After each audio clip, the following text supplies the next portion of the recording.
Good morning, dear hearts. We're on lesson 64, and please subscribe.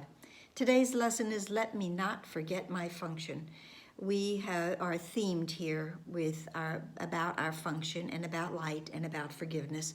This is a continuation of those thoughts. This lesson is another way, it tells us, of simply saying, let me not wander into temptation, because there is temptation all around.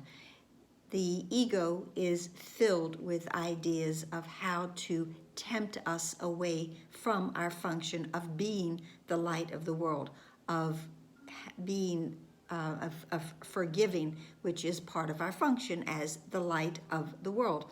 So the ego instead is giving us reasons, as it says, justifications to forget our function. So the ego is basically saying, forget about it. Come here, I got stuff planned. But there is nothing that the ego will ever offer us that will fulfill us and give us the satisfaction and the peace that the Holy Spirit presents for us, because we are going to find through the Holy Spirit our truth. And the ego can only offer us illusions. So this lesson is reiterating the fact that your function here is to be the light of the world, and that was given to you by God.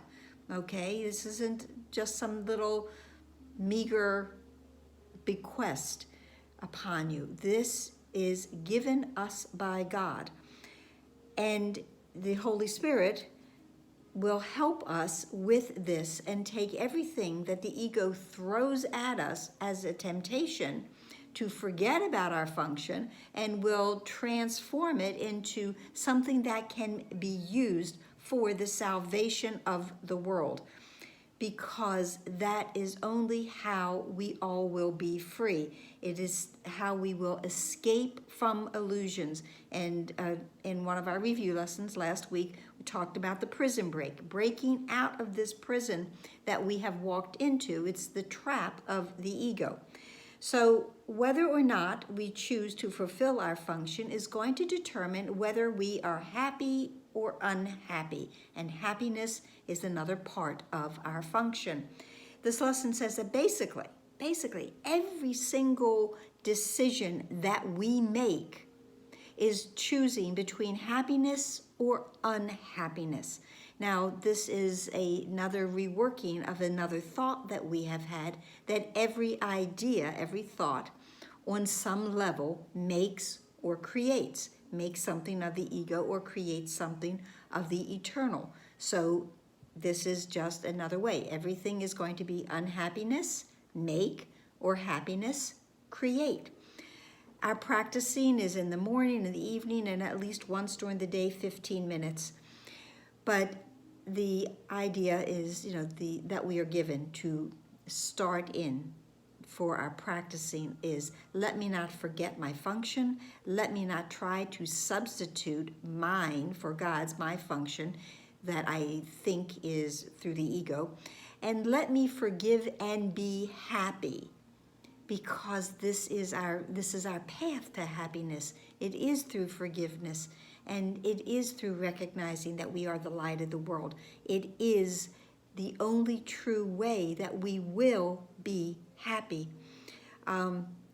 This lesson is also telling us a practicing that we have had in the past of sinking in and then trying to remember other related thoughts. But it says that this will be difficult at first, particularly since you are not proficient in mind discipline that it requires. Remember in the beginning that we're working on training our mind, because the untrained mind is not sustainable. So we've come this far, but we still have further to go. So the practicing also, there's a lot of practicing associated with today's lesson, but most of it is short except for the 10 or 15 minute segment. And do some with your eyes open, some with your eyes closed, look around you. Realize that ultimately there is only one choice, because I want to choose happiness. That's the only choice that really is going to make any sense. So when I accept that I am the light of the world, and I accept that my function is forgiveness as the light of the world, and that I want to be happy, what other choice is there really to make? And the end of this lesson says, this is the world, it is my function to save. Salvation of the world, to save, to free this world, it's up to me. And I do it by remembering what my function is today. Let me not forget my function. That's it for today. I hope it helped. Please like, please share, please subscribe, please comment, please continue to pray, and please be here tomorrow. Namaste.